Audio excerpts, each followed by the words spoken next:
Look, there is no doubt that Elon Musk is a genius. His live event showcasing the Cybertruck managed to pull in 250,000 orders of this glorified triangle rhombus looking thing in less than 48 hours. So what exactly did he do? What feats of marketing and mindsets did he use to sell this product? Now, I call this the Cybertruck method. There's 3 steps to it, just as there are 3 edges to the top of the car. And to understand them, we first have to start off with a story. Okay, imagine that you are a farmer and you're looking to buy some cows. You go to this cow market, there's a whole bunch of cows there. There's one over here, one there, one over there. They're looking real nice, they're looking fit. But in the corner of your eye, there is a freaking purple cow. What would you do? You'd give the seller all your money, of course, because the purple cow is something different, it's something remarkable. You need it, right? It's different from everything else. And that's exactly what Elon Musk was doing with the release of this product, this vehicle. You see, in marketing, there is a quote book called The Purple Cow, where Seth Godin talks about how in order to break through the noise of today's marketing, you need to be different. You see, people are bombarded with thousands and thousands and millions of advertisements on a daily basis, especially when you go on Facebook, you see ads, Instagram ads, the news ads, everywhere you go, there are ads. So what makes someone stop and actually pay attention to something? It needs to be different. Now, the Cybertruck is the purple cow of the truck game because it polarizes people to take a stance. You're either gonna love it or you're either gonna hate it. There's no room for the middle ground. If you look online, there's actually hundreds and hundreds of threads and videos and blog articles about this Cybertruck where people are arguing. Some people are saying this is the best thing that's ever happened. Some people are talking about how it's so ugly and looks like a 9th grade geometry problem, right? So this was done strategically. Because when you have people taking opposite stances, when you have people so polarized, it actually hacks the algorithms of social media because of the engagement. The engagement sparks interest and you get free publicity, free advertisements.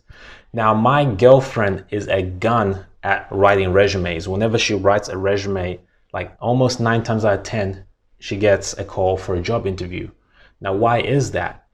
You see, when she writes her resumes, she does it differently. She either does a poem, a rap, or just something different that really highlights her characteristics, her personality, and shows her strengths. Now imagine that you're the person on the other side of the scenario who has to go through hundreds and hundreds of job applications, and all you're seeing is the same old tired nonsense of how this person's a team player, about how this person's a hard worker. You've seen it all before. It doesn't stand out. Person A looks like person B, but when person C comes up and brings something new to the table, you pay attention. This is tip number 1 of the method. You need to be different. You need to polarize. You need to be a purple cow. Now, polarizing is important, but people wouldn't give 2 craps about whatever you're doing, whether you're selling a product or yourself, if you didn't provide some sort of value. Now, there's a lot of specs and details to do with the Cybertruck, but I'm willing to bet that people did not buy this truck based on the fact that it's an electric car or that's faster than this truck or it can do this or what. The vast majority of people that are buying this truck probably have never bought a truck before. They're buying it because of another form of value. You see, a car has one point of value, which is getting you from A to B or pulling this thing in the back from A to B. But with this, people are buying social value. They're buying the feeling of pulling up into their drive with their new Cybertruck and looking at their neighbor's eyes of just pure envy. They're buying the feeling of driving down the street and having everybody staring at them. They're buying the experience of their friends and family and colleagues at work asking about this new phenomena, this Cybertruck, this weird little alien spacecraft looking thing. That's what people are doing, right?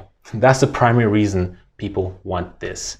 So you need to think when you're trying to sell yourself, when you're trying to market a product, what points of value can you leverage to make the offer compelling, to make people gain interest in whatever it is.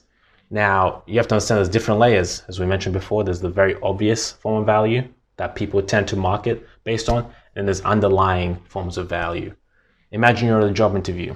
Of course, the obvious form of value is that you're going to do the job that you're applying for.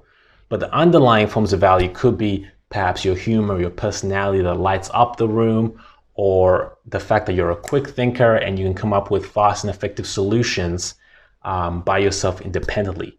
So list all the values that you can think of and make sure you package them effectively if you want to make an impact.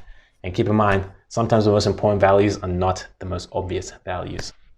So that's the second point, provide value. Now, Elon Musk has built a cult-like following for Tesla and SpaceX. He's kind of become the real-life embodiment of Tony Stark. He's the guy that's got the plan, the plan of going to Mars. So when people see him presenting a new product, when they see him presenting a new offer, the first thing they're thinking of is the story, the positioning of the brand, the fact that this is a brand that speaks to people that are down for innovation, people that are down for space exploration, people that are down for future technologies, for environmentally safe things. This is the positioning of Tesla. So positioning allows you to speak to one person and to craft that message so precisely whilst ignoring everybody else. The reality is, if you try to speak to everybody, if you try to play it safe and appeal to the masses, you're going to appeal to no one. You need to have a target. You need to position yourself and position yourself shamelessly. I mean, look at the goddamn thing. It looks like an actual vehicle that belongs on Mars. So this was not done by accident. This has been years in the making. Think of Apple and all their devices, their laptops and the iPhone. They positioned themselves when it came to the iPhone as an elegant, sophisticated, clean upgrade to Android devices and other types of phones. So when it comes to the battle of phones, people tend to be polarized. They're either iPhone fans or Android fans because of the positioning of iPhone. It attracts a certain type of person, compels people to sleep outside the stores before the launch, whilst also repelling another type of person who might think that their phone's not practical and are stupid, aka me.